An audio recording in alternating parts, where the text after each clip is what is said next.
Right. Good evening, everyone. Gonna let some time pass for folks to join in. Welcome to the first conversation in Plenty Good Room, Tiny Teach-Ins. Please do me a favor and share the stream with somebody who needs to be in this conversation. The greatest aspiration for this time together that I have with Dr. Hendricks is for it to indeed be a conversation. We need to hear your voice in the comment thread on Facebook. We need to hear your questions, abbreviated versions of stories and insights that you might share. You don't have to be long to be strong, is how I heard that piece of rhetorical guidance offered. And seriously, it is just a thrill to be um, with Dr. Hendricks on tonight. Just to give a bit of context for how we will proceed and flow, um, Plenty Good Room Tiny Teach-Ins is a riff on the NPR tradition of Tiny Desk, where you may have seen some of your favorite hip hop artists, jazz artists. It's a multi-genre platform, and it's meant to be a much more intimate, streamlined experience than what you get in a stadium or a massive concert hall.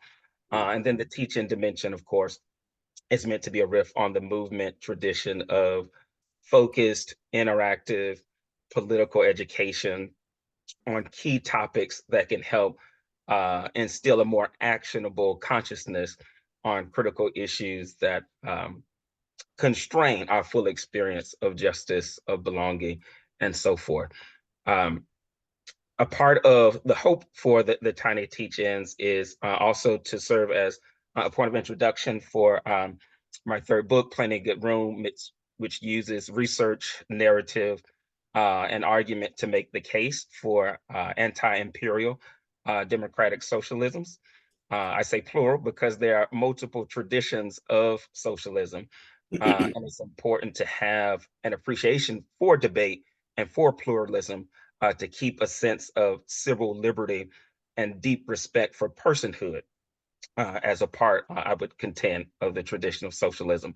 I am thrilled to be joined by a visionary scholar, dear friend, and trusted voice on matters of faith and racial capitalism, and Dr. Obery Hendricks for tonight's conversation.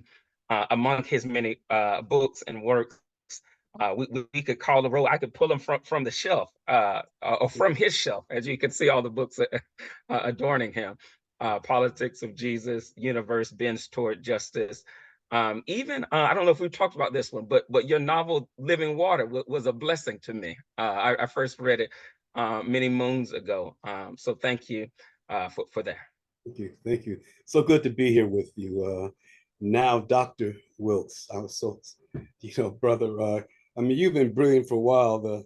The final crowning was just, that was anticlimactic because you've always been there. So it's wonderful to be here with you. I appreciate the honor of being in conversation about this exciting book.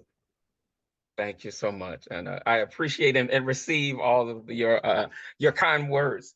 So to give folks joining us a sense of flow for tonight's conversation, what we'll do is I'll share just a few opening remarks on faith and racial capitalism. Dr. Hendricks and I will then engage in conversation together, and then want to make sure we leave at least a good 7 to 10 minutes is my hope to engage in conversation. We're streaming from Zoom to Facebook, and so I'll lift up some of the questions emerging from Facebook and read them aloud so that we can then engage them directly. So first, what is racial capitalism? Let's just dive straight on into it. The political theorist Cedric Robinson, an American studies scholar, Ruth Wilson Gilmore, popularized racial capitalism as a term of art. And racial capitalism, in brief, is a tradition of political economy which contends that hierarchy, racialization, and dispossession are built into the emergence of capitalism, rather than being incidental, rather than being side garnish or parsley, that it's intrinsic to how the system comes to be, that you can't tell the origin story of capitalism across its different forms: industrial capitalism, casino capitalism, neoliberalism, however you want to name the phenomena. You have to include race at the center of it, rather than lifting up the contrast may be helpful. Viewing free market economies as value neutral, ahistorical, race um, neutral systems of producing, buying, and selling goods. Uh, Scholars who work within a kind of racial capitalist tradition, or to draw on what Sharice Burton Stelly argues, racist capitalism, Mm, are each working from that school. mm, Um, to give a quick historical example, because I want folks to recognize the move that Robertson is making. In Black Marxism, Robertson argues that the British racialized the Irish as a way to talk about how racial capitalism is not just about a white black binary, but mhm, it's intrinsic to how populations engage race uh, to foster, to legitimate domination and dispossession. mhm, And the take home point that I want to lift up is that to effectively build uh, a plenty good room society, which some have called a cooperative commonwealth. That's what W.B. Du Bois called it. Others have talked about economic democracy or beloved community. To do that, whatever you call it, we must theologically, politically, and economically dismantle racial capitalism. That what I'm contending, dear friends, is that neither love nor community, and certainly not cooperation, has a chance in a society where, as of December 2022, just 1% of the population um, held more than $100 trillion in America's wealth than the bottom 90% of the population. mm, 1%. America's total, if we were to take a macroeconomic assessment of how much the American economy is worth, there was a New York Times article that ballparked it at $140 trillion. And 1% owns more of that as a proportion than the bottom 90%. And the mm, reason that I'm lifting this up for people of conscience and faith is that, as beautiful as the theological claims and poetry of beloved community are, if we don't confront the power and principality of racial capitalism and its cousins of empire and patriarchy, we will not be able to effectively and sustainably love our neighbors as ourselves. We won't be able to effectively and sustainably do justice, love mhm, mercy, and walk humbly with God. mhm, Confronting racial capitalism is a precondition for building beloved community and for realizing what I'm calling a plenty good room society. mhm, The last thing I'll note, and then Dr. Hendricks and I are going to transition into conversation. So good to see folks joining us on Facebook. Let us know where you're from, where you're dialing in from, and please drop your questions in the chat so that we can lift them up. The more questions you populate now, the more we can call them forward in just a few minutes. Why Plenty Good Room? I called my forthcoming text, which I'm thrilled to publish in partnership with Broadleaf Books, Plenty Good Room, because it builds on what I argue is an anti-scarcity conviction that's at the heart of a popular Black church saying. Many of you may have heard that there's plenty good room for all at the foot of the cross. Plenty good room for all at the foot of the cross. And what's at the heart of that saying is not just a deep spirit of hospitality and welcome, though certainly that's present, but what's underneath, um, what we can understand that plenty good room aphorism to mean is that there is not a necessary zero sum prism that we have to adopt as it pertains to how we understand what it means to share creation, what it means to mutually enjoy the goods of our environment together, that abundance and surplus are ours for the enjoyment if, and the if is conditional and critical, we insist on a vision of beloved community and cooperative commonwealth that confronts Mhm. racial capitalism. So I want to transition now into dialogue with Dr. Hendricks here. In the text Play the Good Room, I argue that bringing together and uniting the best of faith communities with the best of labor unions in a kind of social movement mode is one of 6 really key components to realizing a plenty good room economy. So the specific question for you here, Dr. Hendricks, is how can we revive and reconnect faith and labor union alliances? Yeah, yeah. Thank you, Dr. Wilkes, again for inviting me into this important conversation. I'm particularly honored because you, a PhD in political science, would be willing to engage me, PhD in religions of late antiquity. Um, I think the whole, I think when Martin Luther King talked about a revolution of values, Mhm. there was much profundity there. I think that it's not the Yeah, implications that are not fully plumbed. You might recall I wrote a short article saying that for him, a beloved community was a democratic socialist experiment. that's Um, and I say for this reason, most Christians don't seem to realize that the core of the gospel just simply is love your Lord your God with all your heart, soul, mind, strength, and on the horizontal social level, love your neighbor as yourself.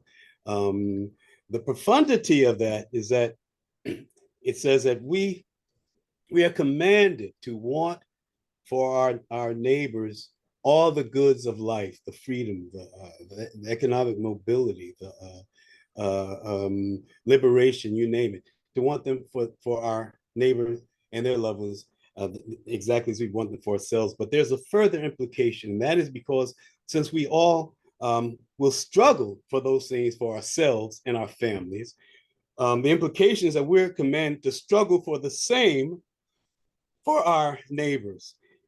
yeah, In other words, it's about we're commanded to struggle for the common good, that's right. which says that there is a socialist ethos, not socialism, right, but a socialist ethos to the biblical tradition and the gospel tradition. And so when we look at unions, that's what unions are essentially about. They're coming together collectively to struggle for the welfare of the common good of their members, but also the whole society. So I think it's the key is going back to basics and love your neighbor as yourself is something that is a sentiment that if really paid attention to can tend to bring us together. But more than that, when we look at the gospel, Matthew 20, for instance, I think I've dealt with Matthew 20. When you Yeah, when we realize that this so-called household or whatever, however they translate we go despotes, I translate it as plantation master. But anyway, however they translate this householder who brings various groups of workers to his vineyards. When you look at him closely, it's not God. Jesus is not saying it's a good thing. What Jesus is essentially showing is how uh, he is demonstrating bold relief for folk who are broken down, standing, in the marketplace, broken down, clearly landless and desperate. mhm, So desperate they don't ask for how much that we pay. It's first it demonstrates for them. It sort of deconstructs for the folks and to raise their consciousness about their plight, so they don't mhm, blame themselves like you Negroes are lazy and all that kind of stuff. But it also indicts the so-called plantation master or corporate manager or whatever for what he is doing. But more than that, it sort of shows when he takes when this householder, when one of the men speaks up and the householder tells him to take your stuff and go, it's showing the need, taken to its furthest permutation, the need for for solidarity between Yeah. workers. And so we see this sort of socialist ethos throughout the gospel. And in the Hebrew Bible, there is not even a word for individual in biblical Hebrew. It's all about the common good. So I'm suggesting that this is a way that we can sort of bridge the gap and bring unions and be in dialogue with unions about the common good. That's what we all should have in common if we're serious, Yeah. serious students of the gospel. Yeah, that resonates on so many levels. You know, you think about the best of the civil rights movement. A chapter in Playing a Good Rumor talk about Reverend Addie Wyatt's deep engagement with labor unions in Chicago and how she helps to underwrite, among with others, but a good part of the Montgomery bus boycott. And King would do fundraising with Reverend Addie Wyatt and others in Chicago, just pointing to the critical role of labor unions at the start of a conventional way of starting the civil rights movement. Of course, there's a kind of long civil rights movement we can tell that starts in the 40s, but we might also think of the UAW, among others, really having a deep presence at the March on Washington, August 28th, 1963, as emblematic of the kind of mass mobilization and social work that can happen when unions and faith communities get together. Yeah, Uh, yeah. second question I want to kind of wrap our minds around a bit is how might um, our faith, how might our ethical commitments utilize tools like policy advocacy and public scholarship to dismantle the impacts of racial capitalism? And want to let that question uh, come to the fore, but just want to set it up briefly by noting that a part of what I argue in Playing a Good Room and try to lift up is there's a tradition of cooperative economics that the International Labor Organization calls solidarity and social economies, which lifts up things like public banks, which lifts up community land trusts, which lifts up credit unions, which are present in many Black churches as a way to have depository institutions, a place you can put your money other than the mattress and other than a bank, which is in predatory fashion, selling loans and mortgages that are often not on terms that are equitable and fully disclosed to our people. And so, a part of what policy actually helps us to do, I'm suggesting, before giving this question to you, Dr. Hendricks, is to lift up tools that are not magic bullets, but that are levers. That if we surround them with organizing, with participatory democracy, with prayers that are not only enshrined in words, but prayers which are embodied in our labor, Yes. those kind of tools can help to make a difference in Mhm. confronting racial capitalism effectively towards Mhm. beloved community. So for you, Dr. Hendricks, the question is, how might our faith, our ethical commitments use tools like policy advocacy and public scholarship Mhm. to take on the bully of racial capitalism head on? Yeah, yeah, yeah, yeah. Um, yeah. Well, I think we can talk about it in prescriptive and analytical terms. That's right. Um, what, and I always speak in the ethics of the underlying ethics of the Bible, which are essentially justice. And as I demonstrate in my book, Christians Against Christianity, it's really social justice. That's right. Egalitarian social justice is at the heart of the biblical tradition. And I demonstrate that at some length in that book. So we talk about ethics. Our questions should be ethical questions. Yeah. Should what is just? Uh, what is what is what is social justice? What serves the needs of the people? You know, what treats the people's needs as holy? And we use that prescriptively in to prescribe how we build our policies. You know, that they have to be built on that premise, on the premise of egalitarian justice, on the common good, and we analytically have to engage uh, policies and ask the question: do they serve the common good? Yeah. Treat the people's needs as holy. And I think if we have a standard by which we can engage and prescribe policies, and a clearly articulated standard, that gives us a starting point. Because as you know, now policies are really evaluated according to interests and Yeah. interest groups, and not according to ethical foundations or even faith foundations. Because as you know, particularly right wing Christianity, um, they don't ask those questions. They don't want those questions asked at all. In fact, many of them say that capitalism and Christianity are synonymous, and which is oxymoronic, which is just wrong and ridiculous in the final analysis. Yeah. No, that is true on so many levels. And just want to amplify and lift up two things. One, um, Christians Against Christianity is a important text from Dr. Hendricks that uh, unveils how white Christian nationalism and associated projects are really not just to paraphrase William Sloane Coffin, are not just a betrayal of Christianity, they are a desertion of Christianity, turning away from it altogether.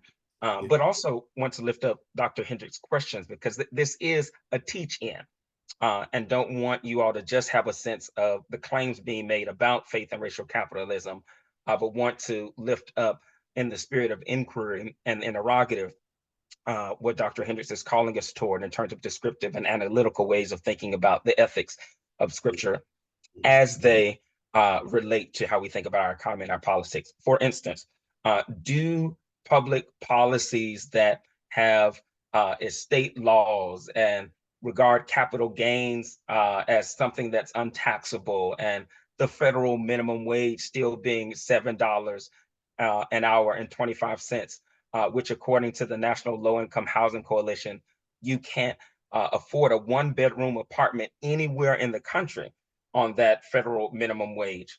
Um, do these policies help us to advance a common good? Do they help to create environmental conditions in which it's possible to love our neighbor? One New Testament scholar whose name escapes me says that justice is what Christian love does when confronted with two or more neighbors. Mm. That justice is what Christian love does when confronted with two or more neighbors. If our mental model of loving our neighbor is freed from overly individualistic conceptions of neighbor to neighbor interaction, and instead we think about neighborly interactions at the population level, Mhm. then we are very much in the territory of justice, of the common good, and of making the most good faith, proximate, prudential judgments about how we can experience robust conceptions of justice. So I want to lift up a few questions that are on the table Mhm. for us to deal with here. One is um, my mom is actually in the chat. So I'm going to lift up my mom, Dr. Jetty Burnett's question first. What do you say to the folks who say that the idea of plenty good room or cooperative commonwealth and so forth is an unattainable ideal? Would love to hear Mhm. your response there. You speaking to me? Yeah. Oh yeah, yeah. Well, that's a good question. By the way, let me please congratulate you on the extraordinary son that you have, and I say that from my heart. Yeah, we don't, we who are people of goodwill, and that hopefully would include most people of faith, we really don't have a choice. Mm, You know, I have a 6-year-old great granddaughter, and I shudder to think what her life might be like in 20 years if we don't make a difference. So it's part of what we're fighting is the hegemonic normalizing of capitalism. We have to present a whole nother kind of vision yeah, to give people hope. And I'll give you an example. 6th chapter of John, on the uh, on the uh, on the eve of the Passover, uh, all Jews are supposed to be going to Jerusalem to the temple to give an offering. Instead, what we see is that instead of going to Jerusalem, they come out to Galilee, to Jesus, to the country. And what do? They receive an offering. And we're told it's because of a young boy had 5 loaves and 2 fishes, and many people believe there was this miraculous multiplying of loaves and fishes. I but I think, and I'll tell you why. I think it's what happened is that when this young boy said, "Well, I'll share mine," that others it opened up, and others started sharing as well, to the point that that this whole common good and cooperative thing just it was a different mode of political economy as opposed to debt, being indebted to God. It's one of abundance and gift. It was yeah, so profound, and this was Jesus demonstrating. This alternative mode of political economy was so profound that they actually wanted to do something that could get them all killed. They wanted to make him king. And I'm saying that my point is that we have to try to demonstrate yeah. in various ways a different mode of political economy that's focused on serving the common good. I think that is how we must proceed. Um, I don't know that I have a lot of hope with all the hatefulness in society, and particularly this with this demons open the Pandora's box of hatred and racism. I don't have a lot of hope that Trumpism, for instance, will not last for decades. Yet Yeah. we got to do something. That gospel calls us, is our gospel responsibility, and just as people of goodwill, it's our responsibility to hope and to fight and to hope against hopelessness. That's fine. That's fine. Um, we got John 6 demonstration of abundance and gift, a social practices and pooling and distributing of resources, what we now sometimes think of as mutual aid traditions, Mm. is what Dr. Hendricks is calling us to in John's 6th chapter. I appreciate you lifting up the point that as people of goodwill, this is what we're called to do. There's a moral imperative, there's a sacred should and an inner must that kind of compels us to do this work. However, we ground and justify that inner moral urge. Yes. Um, and I think we certainly can do so in scripture, but it calls us to move forward. Would also note in response to that question, um, there's a poem at the end of Plenty Good Room called Try Anyhow, which is essentially an appeal to an activist rendering of running on and seeing what the end shall be. Yeah. That's not just about living our lives the best we can under conditions of absurdity and contingency, but let's try to build a democratic economy. None of us know how it's going to turn out, but let's run on and see what the end will be. And as we're coming up on the 6:30 mark, just want to lift up a few examples of clouds of witnesses. George Washington Woodbey was a Yes. Baptist preacher in Mhm. California, worked with the Socialist Party of America, who sought to encourage and coalesce his peers and workers to run on and see what a historical, achievable end might be. One thinks of Claudia Vera Jones, who lamentably was deported from this country, committed communist, Marxist artist who organized literary festivals in London, and who, as so many scholars note, among them, um, Dr. Sharice Burton Stelly talks about how her theory of triple exploitation in some ways anticipates the move of intersectionality, Yes. but does so 2 or 3 decades before. We have, in other words, a long lineage and glorious genealogy of Black folks of goodwill, uh, a surprising number of them Christian folks, Mm. but certainly not only Christians who have sought to run on together and see what the end will be. That's what Plenty Good Room is about. That's what we're trying to do, create a more equitable, a more just world, and we can only do that together. Um, Dr. Hendricks, wonder if you have any parting words that you might lift up before we close out. Want to be true to the saints and have this be, in fact, tiny rather than sprawling on and on and on. But let me let you get a word in, and then I'll do the same. We're closing at 6:30. Is that it? I was proposing that if Dr. Hendricks, if I could prevail on you for a few more minutes, so we can deal You with a go to few more. 7 o'clock. I expect to go to 7, but whatever you say. Oh, bless the Lord, bless the Lord. There's spontaneity in the room. One thing I Let's wanted go to to 7. say that I didn't say is that, and I have to be reminded of this sometimes. And Dr. Wilkes, you reminded me is that every mode of political economy changes. Yeah, When folk were in feudalism, they couldn't see that it would change, but it did. Mercantilism changes. Capitalism will change. We that's right. don't, we don't know what it will change into, and it will morph and change if we do nothing. But the point is, we don't know how. We'll have no hand in guiding it if we stand back. So we have to help it change. It will change incrementally. I mean, when we move toward, and I think it's inexorable that we will move more toward the common good. But when we move more to the common good, we might have capitalism and market socialism for a while, but it will change.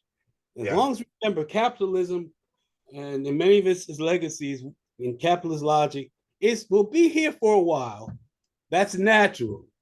yeah, But if we don't get frustrated, and I'm saying this to myself as much as anybody else, and yeah. remember that it will change and that our efforts will bear fruit, though we might not see them in our lifetimes. That might keep us going. That's right. That's right. Want to lift up a few other examples of folks who have um, sought mightily to try to realize a plenty good room society and a cooperative commonwealth. One often cited example is Salvador Allende and the Chilean government in the 70s. Um, Others talk about the short-lived but valiant work of Michael Mann in Jamaica. Certainly, the best of imperially constrained attempts in many post-colonial African nations. We think of Thomas Sankara in Burkina Yes, Faso, yes, Kwame Nkrumah in Ghana, and calling for a union economically of African nations so that you can have the kind of negotiating and bargaining counterweight, similar to what we have with the European Union.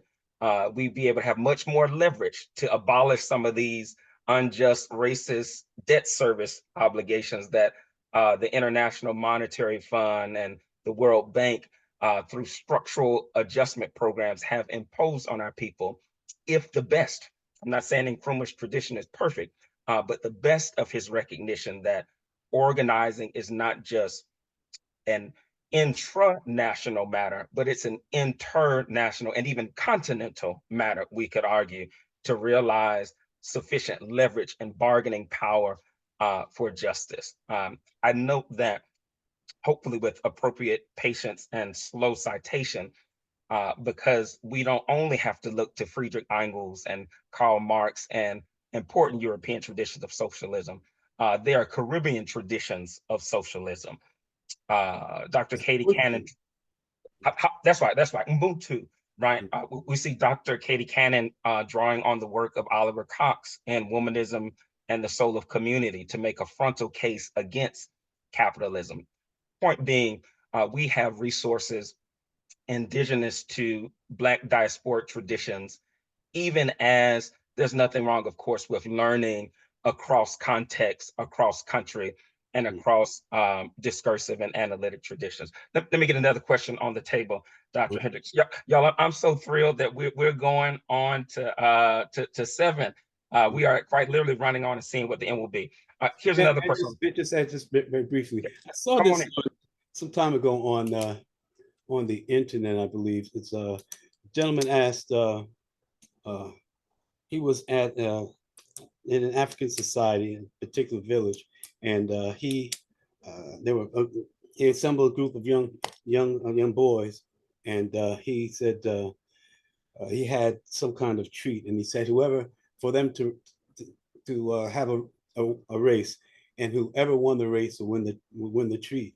Said he was shocked that they linked arms and all walked together together because that they didn't have it in their social DNA to think individually to think that they should win over members of their community. And so that's so basic. And also in the peasant political economy, which we see, in the South America of the United States, even with peasant political economy, the political economy of peasants have as its constituents general reciprocity and the right of subsistence. Recognize that everyone has a right to be all right. That's and say that one more time. Everybody has the right to be all right. Right to be all right. Yeah, Freddie Haynes loved that one, but it's true. Everyone, and so that's the right of subsistence, but it's everyone has a right to be all right. And also the general reciprocity. Mr. John Smith, his barn burned down. So when can we come together, build a new one? And Mr. John Smith ain't asked nobody to do nothing, but folk do for others because they know when they need it, they'll get it. And we see that as part of underlying the best of African American society, and that is another intervention, another model, right, for a socialist political economy. No, absolutely, and appreciate you lifting that up. We all have a right to be all right. Want to underline that. There's another rich question that's on the table. What theologies and values do we have to give up for holistic visions of the common good? I see a check mark by that question, so want to respond to that one, and then want you to hop in here as well, Dr. Hendricks. One value that we have to give up in order to realize the common good, I'd contend, is the idea that a small, often privileged group of experts will deliver us. The idea that only US senators or only economists or only presidents and prime ministers or only those who are credentialed and to some degree in the higher strata of society are the ones that can get us to realizing a common good. What I'd argue to the contrary is that while it's important, and I'm thinking here of Vincent Lord's work on talking about in defense of charisma, in defense of the democratic potential of folks who do have expertise. I don't think we want to throw expertise out the window, but we also have to democratize expertise and democratize charisma to recognize that if what we have isn't something that we built together and that we preserve together, then we can easily end up seeing the small group of folks at the top be co-opted, be assassinated by bullet or by character, or lose the kind of leverage that they may have had during one political administration or during one season. It's tough to sustain movement victories with small numbers. It's the point that I'm getting at. And so rather than being mesmerized and idolizing a few, putting more faith in upskilling and coalescing among the many will Mhm. get us where we need to go. So informed participatory democracy Mhm. is what I'm calling for there. Would love to hear your response here, Dr. Hendricks. No, that's very important, and it's as I mentioned earlier. I think it's important to note that in the biblical tradition, other than the later books of the New Testament that come up in a different social location, more Greco-Roman values, that but in the Hebrew Bible, there is no word for individual at all, and so that's important to keep in mind. But also, Yeah, what I would do is what I advocate is again going back to basics.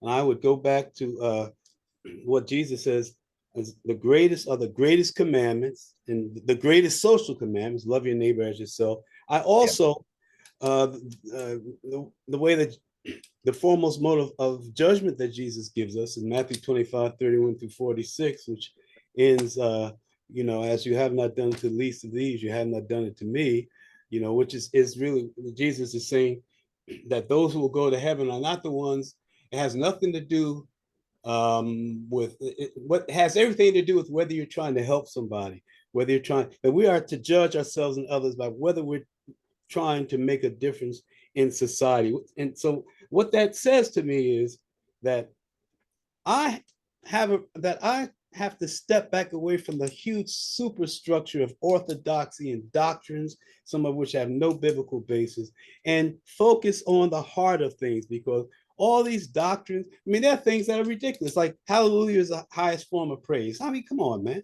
How can yeah, what you say be more important than what you do with your limbs? But these things limit us and get yeah. us involved in all these this nitpicking. Is have you been saved? Is Jesus Christ your Lord and Savior and all that? That's not what we're called to focus on. And so, in answer to that question, I would go back to basics and really spend time contemplating Yeah. those biblical passages. Contemplate Jesus' manifesto in Luke 4:16 and following. And there are folks who say I'm heretical, but let's forget about all this doctrinal stuff and get to the basics in the gospel. Go to the heart of the gospel. I would also say heretically, I would prescribe um, a sabbatical from uh, everything but the Gospels in the New Testament for 6 months or so. That includes Paul. And get to know what Jesus has to say, because most Christians are involved in Paulianity and not Christianity. And Paulianity has very little radical to say about transforming the world, because Paul expected the world to end soon. So why transform it? That's what I think would be an important move that would strengthen us so much and focus us on changing the world, not just changing the way that people feel. That's rich. That's rich. Dr. Hendricks has a penchant for shaking the table, so I'm going to join him in a little bit of table shaking as well. Um, Two things I would suggest can help us get closer towards taking the Gospels seriously. The first is to crucify Jesus as life coach theology. That's one. The second is we need to put on the cross Jesus as depoliticized TED Talk, motivational speaking, encouragement theology. Why? Because we miss the Christ who calls Herod a fox. We miss the Christ who calls us to focus on the weightier matters of the law, among them mercy, faithfulness, and justice during the seven woes that we see in Matthew's gospel. We miss in Luke's rendering of the gospel the counsel to be on guard against all kinds of greed, and Mm-hmm. certainly racial capitalism, be it Black capitalism, Mm-hmm. which E. Franklin Frazier called the land of make believe. It's make believe that even if Oprah, Beyonce, Jay-Z, Bob Johnson, and whomever else names we want to call decided to be generous and just give all of their goods to charity, we still would not have enough deployment of wealth and resources to have our employment challenges fully solved, to have retirement security for all our grandpapas, all our grandmamas, all your uncles and aunties, moving from the almost demonic personalization of Yeah. Christianity, where we Yes. lose the creation wide scope of Mhm. what Jesus' moral vision calls us to, where we lose a sense of planetary scale. That's a part of what I think we need to do. And so the kind of Christologies that depoliticize, make Christian living ahistorical, doing away with that. Mhm. The second thing, and I think this is a strategic point, because I see a lot of you raising questions of tactics and what do we do. A Mhm. part of, I wonder what you think about this, Dr. Hendricks. I think we need to engage in, and I'm informed by um, the Gonzalez family. They have a book called Liberation Preaching, and they talk about reading the text towards liberation. For instance, Mhm. we could look at Paul talking about eagerness to remember the poor in Galatians chapter 2, verse 10. We could Mhm. look at Paul in Romans 12 and 13, saying, owe one another nothing except the obligation to love each other. We could read Paul through the lens of love. And I'm suggesting we're kind of thinking with Paul against Paul to some degree. Mhm. Um, and in doing so, those who practice Paulianity, exactly as you mentioned, Dr. Hendricks, we can say, well, even on the grounds of Deutero-Pauline and authentic Pauline traditions, we can read against the household codes, read Mhm. against some Mhm. of the um, empire fatalism that may be harsh on Paul, and get towards a kind of beloved community, so that those who claim to be articulating what the Bible says, and these are the precepts, are not allowed to argue without rejoinder and refutation on those grounds. Yeah. What do you think about them? Well, yeah, I think it's important to develop a perspective of reading toward liberation. But as we know, everything is every passage is not rife or pregnant with liberation Yeah, sensibilities. yeah, yeah, yeah, yeah, yeah. And That's right. That's right. there's a danger of folk, That's not possible in every instance. Yeah. and that's but it's a danger of folk, when they have the perspective trying to reconcile Sure, sure, sure, sure. all of that. But the reason I talked about it, taking a sabbatical from Paul is because there is I have found in my decades of travel and teaching that Christianity is understood. Jesus is understood through the prism of Paul rather than the other way around. And I Yeah. think it would take um, some some radical freeing oneself in that perspective, which is why I heartily recommend that folk leave Paul alone for a while and read what Jesus and get familiar with what Jesus says. Because That's right. when Paul talks about all all authorities, Uh-huh. all authorities from God, Romans 13. 13, um, you know, um, yeah, cool. And I've seen preachers get out and politicians get out and use that verse about all authorities is from God. We should accept them as from God. It's Jeff Sessions once.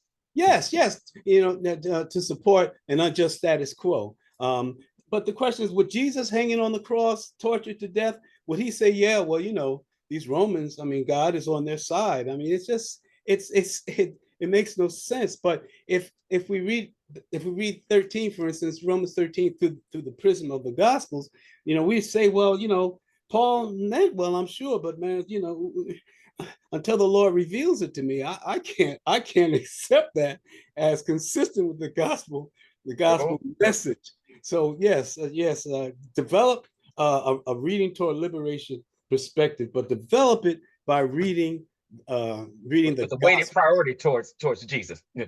Yes, yes. Well, but begin with Jesus Yeah, and yeah, work your way eventually to Paul, because I mean, we really have to go through. What do you go through when you're detoxing? from drugs, withdrawal. We really have to go through a detox and withdrawal from Paul, because Paul really doesn't get it right. He doesn't get the kingdom of God right. He shows almost no evidence of knowing anything about Jesus at all. He quotes almost nothing from Jesus. He even said he went out to the wilderness after he had his experience with Jesus knocking him off the horse. He said he went out into the wilderness and didn't talk to anybody. Then he came back telling the disciples who knew Jesus that they were wrong. So Yeah. leave him to the side and look at Jesus. Dr. Hendricks has laid out a powerful and usable hermeneutic to take a sabbatical. We're being plain, we're being actionable tonight. This is a teach-in. Take a sabbatical for 6 months from Paul. Work your way through Matthew, Mark, Luke, and John. And you can come back and engage Brother Paul and the legacy of Paul's interpreters in due course. But spend some time with the Gospels. I'd also Excuse me. That's not to say that there's nothing good about Paul. It's just understanding Paul through Jesus to the other way around. That's right. That's right. Let's be super clear, because so often people dissociate and strip out of context. The claim being made here is to read Paul through Jesus as the prism and the filter for encountering Paul. But also to build on that point, a lot of liberation theologians, a lot of labor priests have often turned to the book of James. And I think it's important to lift up James as well, with the strong tradition of refuting wage theft in the 5th chapter, of loving your neighbor as yourself being called the royal law of the scripture. And so this is not to suggest that our ethical commitments are reducible to citing scriptures.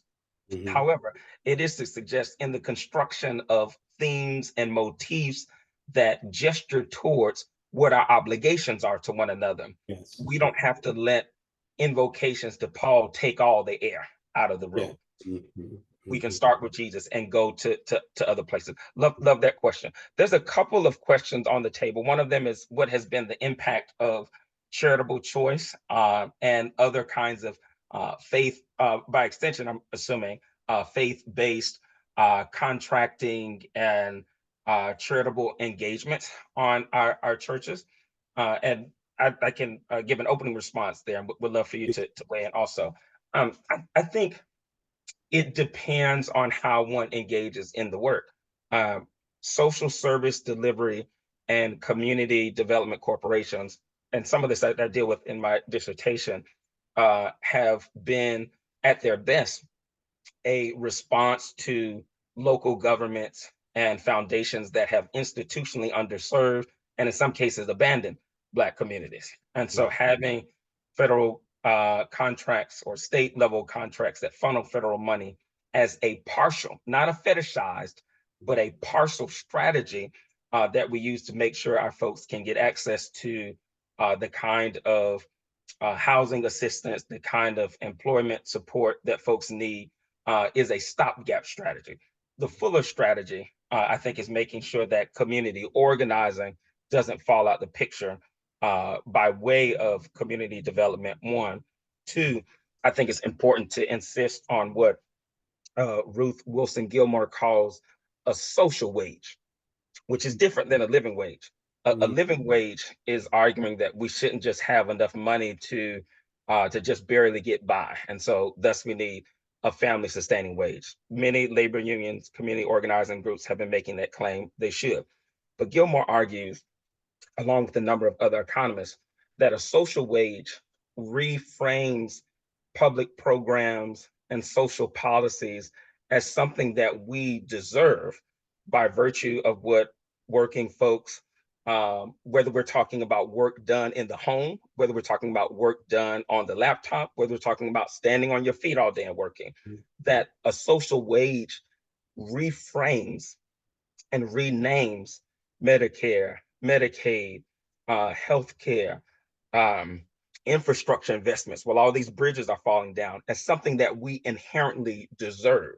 And so I think the name of a social wage plus some of the contracting work that happens. If we keep our political demands while Mhm. engaging in those kind of partnerships with government, we can prevent co-optation. You can't eliminate the possibility, but hopefully we can limit and try to contain some of that wheeling and dealing, which sometimes leads to folks being sold out for very piecemeal, fragmentary gains. But would love to hear you hop in on the question, Yeah, which is, I'll just do that briefly. It brings to mind, I mentioned earlier, Luke, uh, fourth chapter of Luke, Jesus says, Spirit of the Lord is upon me because anointed me to bring good news to the poor. And bringing good news to the poor isn't some prosperity anti-gospel about yeah, some will be poor and some will be rich and maybe there'll be an inversion. It really talks about structural change.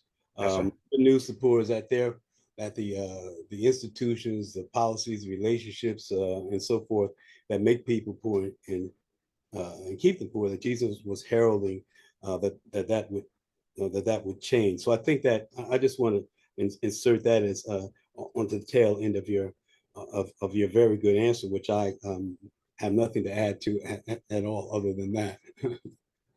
A part of what and in response to your beautiful rendering and remarks there, I think I think Black churches either falling in love for the first time or falling back in love with Mary's Magnificat paired with Luke 4:18 is Mhm, an essential move to make sure that we're holding together. The Spirit of the Lord has called me to preach good news to the poor, bind up the brokenhearted, and so forth. Obviously, carrying forward Isaiah 61. But Mary's Magnificat is really, you talk about a socialist ethos.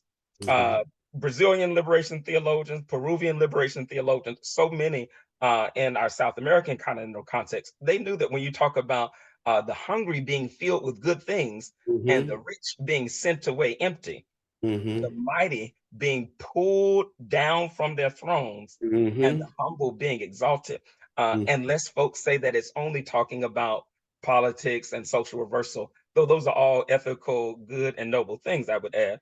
You also hear God's mercy enduring from generation to generation. It's Mhm. also a song of praise. What Mhm. if we let Mary's Magnificat redefine what counts as authentic praise?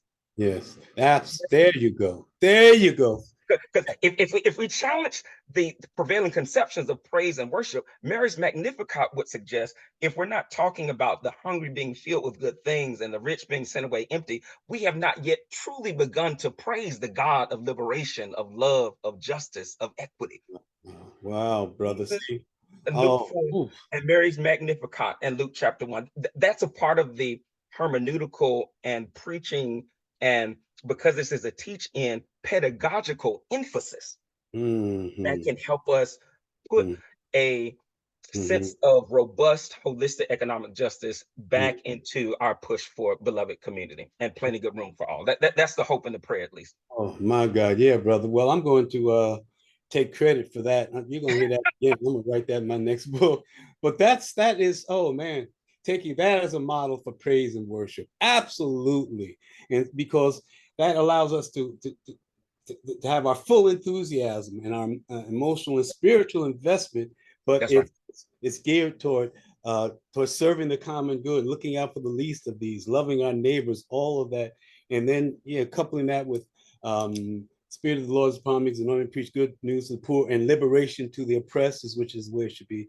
That particular verse should be translated. Yes, sir. That's powerful. That's very powerful. Yeah. Thank you. Thank you. Yeah, it's a group dialogue, and it's a dialogue that may it continue to extend. Appreciate all of the deep question raising that folks have lifted up in the chat. A couple things want to lift up before we hop off. The first is to extend deep appreciation and deep thanks to Dr. Hendricks. Thank you for loving our people through your scholarship, through your intentional communication that preserves the rigor of academic research and names it in hearable, usable, Yeah. catchable ways. That is a feat.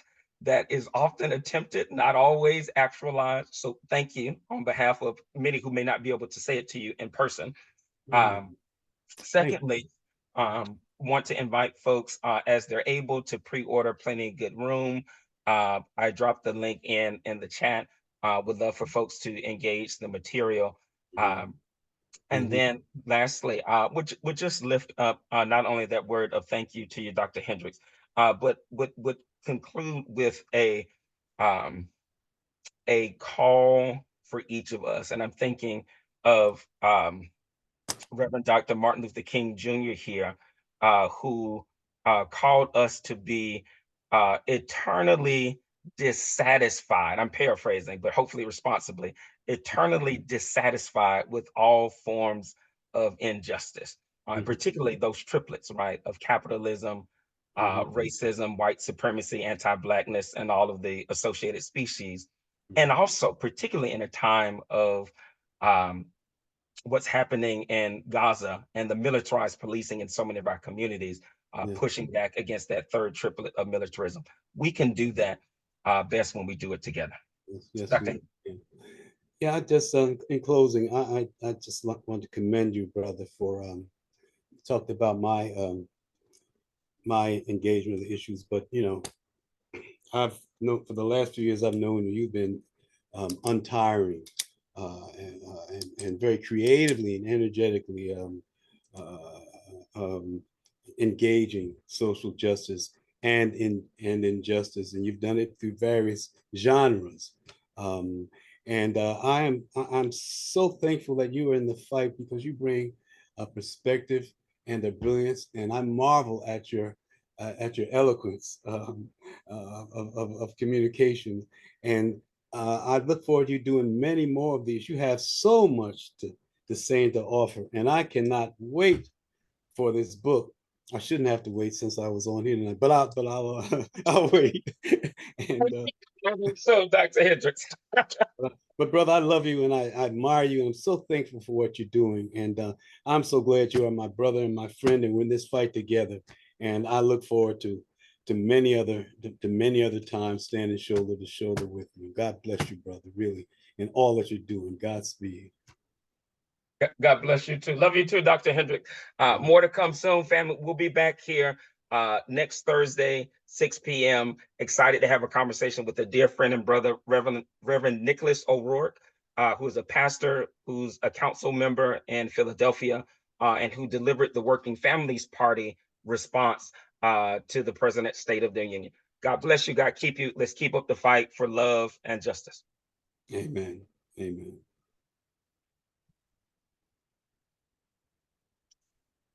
Are we off? We are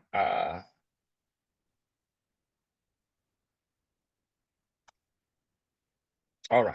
We are